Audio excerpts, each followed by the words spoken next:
ఆంధ్రజ్యోతి వార్తాపత్రికలో వచ్చినటువంటి main headlines చూద్దాం. కుర్రాళ్ల ఘన విజయం, టీమిండియాదే రెండో టెస్టు, కెప్టెన్గా గిల్కు తొలి గెలుపు, చెలరేగిన ఆకాశ్దీప్ సిరాజ్, 336 పరుగుల తేడాతో ఇంగ్లాండ్ చిత్తు. ఇక నేడు మనకు ఆంధ్రజ్యోతి దినపత్రికలో ప్రధానంగా కనిపిస్తున్నటువంటి వార్త, ఏఐతో నిండు 150 ఏళ్లు, 2030 కల్లా మనిషి సగటు జీవితకాలం రెట్టింపు, శాస్త్రజ్ఞుల అంచనా. కృత్రిమ మేధా సాయంతో జన్యు మార్పిడి, వైద్య రంగాల్లో పరిశోధనలు వేగవంతం, శరీరం లోపలికి వెళ్లి కణాల స్థాయిలో రిపేర్ చేసే నానో బోట్లు అందుబాటులోకి, మనిషి మెదడులోని సమాచారాన్ని బ్యాకప్ తీసే సాంకేతిక పరిజ్ఞానం కూడా. 150 ఏళ్లు కాదుగాని నిండు 100 ఏళ్లు జీవించే ఛాన్స్, మరికొందరు శాస్త్రజ్ఞుల వెల్లడి. నిండు 100 ఏళ్లు చల్లగా ఉండు అని పెద్దలు దీవిస్తుంటారు. మనిషికి పూర్ణ ఆయుర్దాయం అంటే 100 ఏళ్లని మనందరి భావన. కానీ స్వాతంత్రం వచ్చే నాటికి భారతీయుల సగటు జీవితకాలం కేవలం 32 సంవత్సరాలు.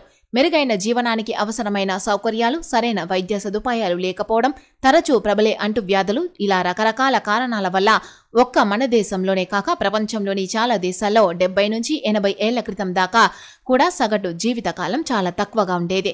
కానీ వైద్య రంగంలో విప్లవాత్మక పరిశోధనల వల్ల, నూతన సాంకేతిక పరిజ్ఞానంతో పనిచేసే సరికొత్త వైద్య ఉపకరణాలు, రకరకాల వ్యాధులను అరికట్టే టీకాలు అందుబాటులోకి రావడం వల్ల, మనలో ఆరోగ్యం పట్ల పెరిగిన స్పృహ వల్ల సగటు జీవితకాలం గణనీయంగా పెరిగింది. 70 నుంచి 80 ఏళ్ల క్రితంతో పోలిస్తే శిశు మరణాల రేటు బాగా తగ్గిపోయింది. భారతీయుల సగటు జీవితకాలం ఇప్పుడు 70 ఏళ్లుగా ఉంది. డిజిటల్ హైవేలు, జాతీయ రహదారులు ఇక స్మార్ట్గా, రోడ్లపై ఏఐతో కూడిన సీసీ కెమెరాల ఏర్పాటు, రాష్ట్ర పోలీసు రవాణా శాఖకు అనుసంధానం, ప్రమాదాలు జరిగితే వెంటనే కమాండ్ కంట్రోల్ సెంటర్కు లొకేషన్, కిలోమీటర్ నంబర్తో సహా వివరాలు, వీడియోతో సహా పంపనున్న నిఘా కెమెరాలు, వెంటనే అక్కడికెళ్లి సాయం అందించనున్న సిబ్బంది. నాగపూర్ హైదరాబాద్ హైవేపై మొదలైన పనులు, తర్వాత ఖమ్మం, దేవరపల్లి, హైదరాబాద్, బెజవాడ, కర్నూలు, రాయచూర్ మార్గాల్లో అమలు. నిర్మాణమే స్మార్ట్గా RRR ఉత్తర భాగం. జాతీయ రహదారులపై ప్రమాదాలను నివారించడమే లక్ష్యంగా కేంద్ర ప్రభుత్వం సరికొత్త చర్యలు తీసుకుంటోంది. రోడ్డుపై నిబంధనలను ఉల్లంఘించి వాహనాలు నడిపే వారిని నియంత్రించేలా దేశంలోని పలు జాతీయ రహదారులను డిజిటల్ స్మార్ట్ హైవేలుగా మార్చాలని నిర్ణయించింది. ఇందులో భాగంగా తెలంగాణ పరిధిలో ఉన్న పలు కీలక రహదారులను కూడా డిజిటల్ స్మార్ట్ రోడ్లుగా మార్చనుంది. ఈ మేరకు ప్రతి రోడ్డుపైన అత్యంత అధునాతనమైన సీసీ కెమెరాలను ఏర్పాటు చేసి వాటిని ఆర్టిఫిషియల్ ఇంటెలిజెన్స్ ఏఐతో అనుసంధానం చేయనున్నారు. ఏఐతో అనుసంధానం కెమెరా వ్యవస్థను రాష్ట్ర పోలీసు రవాణా శాఖకు అనుసంధానం చేస్తారు. దీంతో రోడ్డుపై వాహనం ఎలా వెళ్తోంది, ఎంత స్పీడ్తో వెళ్తోందనే విషయంతో పాటు సవ్య దిశలోనే వెళ్తోందా లేదా అనేది తెలిసిపోతుంది. తద్వారా నిబంధనలను ఉల్లంఘించి వాహనం నడిపిన వారికి జరిమానా పడడంతో పాటు వాహన ప్రయాణ వీడియో కూడా ఫోన్కు వచ్చేస్తుంది. ఇప్పటికే ఢిల్లీ, గురుగ్రామ్ను కలిపే ద్వారకా ఎక్స్ప్రెస్ వేపై ఏఐతో పనిచేసే సాంకేతిక విధానాన్ని ప్రవేశపెట్టింది. ఇదే విధానాన్ని దేశంలోని ఇతర రహదారులతో పాటు తెలంగాణలోనూ అమలు చేసే గ్రీన్ సిగ్నల్ ఇచ్చింది. దీంతో రాష్ట్రంలోనూ డిజిటల్ హైవే పనులు అమల్లోకి వచ్చాయి. ప్రస్తుతం మొదటి దశలో భాగంగా హైదరాబాద్ నాగపూర్ మార్గం NH44లో స్మార్ట్ హైవే విధానాన్ని అందుబాటులోకి తీసుకురానున్నారు. ఇది మహారాష్ట్ర నుంచి హైదరాబాద్ వరకు మొత్తం 591 కిలోమీటర్లు ఉంటుంది.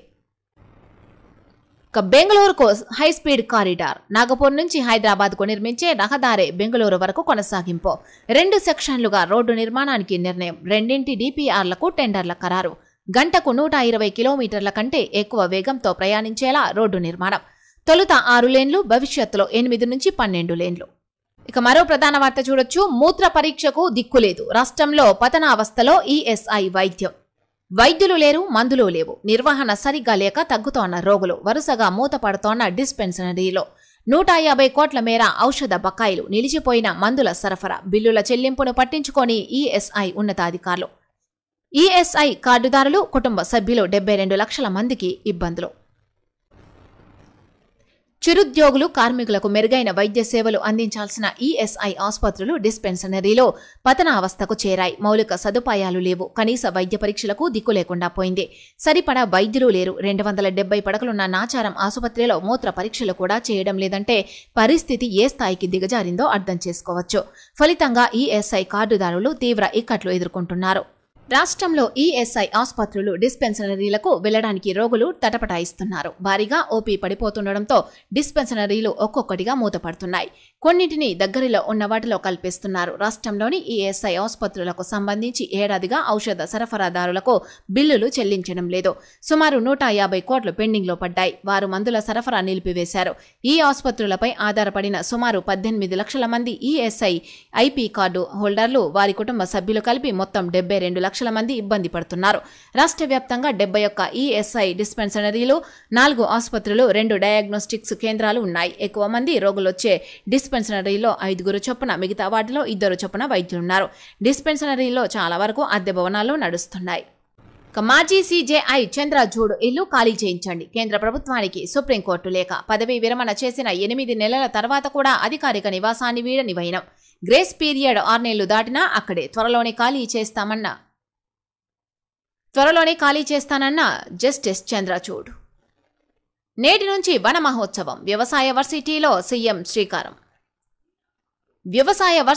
సీఎం శ్రీకారం. నేడు ఢిల్లీకి ముఖ్యమంత్రి రేవంత్ రెడ్డి. 2 రోజుల పాటు హస్తినలోనే కేంద్ర మంత్రులను కలిసే అవకాశం. అమెరికా పార్టీ కొత్త రాజకీయ పార్టీని ప్రకటించిన మస్క్. ఇప్పుడున్న పార్టీలు చెత్త నిర్ణయాలతో దేశాన్ని దివాలా తీయిస్తున్నాయి. 3/2 మంది అమెరికన్లు రాజకీయ మార్పు కోరుకుంటున్నారు. ప్రజలకు స్వేచ్ఛను తిరిగి అందిస్తానంటోన్న మస్క్. నిండు కుండల శ్రీశైలం 1.86 లక్షల క్యూసెక్కుల ఇన్ఫ్లో. రేపు తెరుచుకోనున్న ప్రాజెక్టు గేట్లు. బంగాళాఖాతంలో అల్పపీడనం. నేడు భారీ, రేపు అతి భారీ వర్షాలు. ఎగువన ఆల్మట్టి, నారాయణపూర్ జలాశయాల నుంచి వరద పోటెత్తుండటంతో జూరాల ప్రాజెక్టు నిండుకుండలా కనిపిస్తోండగా శ్రీశైలం రిజర్వాయర్ కలకలలాడుతోంది. ఎగువన నారాయణపూర్ నుంచి జూరాలకు 99,933 క్యూసెక్కుల వరద విడుదలవుతోంది. ప్రస్తుతం ప్రాజెక్టు నీటి మట్టం 317.440 మీటర్లు కాగా 7.535 టీఎంసీలున్నాయి. జూరాలకు ఆదివారం 1.13 లక్షల క్యూసెక్కుల నీటి ఇన్ఫ్లో నమోదు కాగా డ్యాం 12 గేట్లను 1 మీటర్ మేర ఎత్తి నీటిని విడుదల చేస్తున్నారు. శ్రీశైలానికి 5 ఏళ్లలో కొత్త గేట్లు పెట్టాలి, లేదంటే తుంగభద్ర పరిస్థితే. ప్రాజెక్టులో నిపుణుడు కన్నయ్య నాయుడు వెల్లడి. నాసిక్లో వరద ఉధృతి, నీట మునిగిన పలు ఆలయాలు. పేలుడు పదార్థాల కేసులో టీపీసీసీ నేత చంద్రశేఖర్ రెడ్డికి రిమాండ్. జిలెటిన్ స్టిక్స్ నిల్వ ఉంచడంపై కేసు నమోదు. పరారీలో ఉన్న అతడి సోదరుడి కోసం గాలింపు. నా భర్త చంద్రశేఖర్ అరెస్టు అక్రమమన్న ఇందుప్రియ. వర్ధమాన దేశాలకు ప్రాతినిధ్యమేది. బడుగు దేశాల సమస్యలపై చర్చే లేదు. ప్రస్తుత పరిస్థితులకు సరిపోని ఐక్యరాజ్య సమితి. సమూల ప్రక్షాళన జరగాలి. బ్రిక్స్ సదస్సులో మోదీ వెల్లడి. రైతులు ఆనందంగా ఉంటే బీఆర్ఎస్ నేతలకు కల్లుమంట. అధికారంలో ఉన్నప్పుడు పట్టించుకోకుండా ఇప్పుడు మాటలా?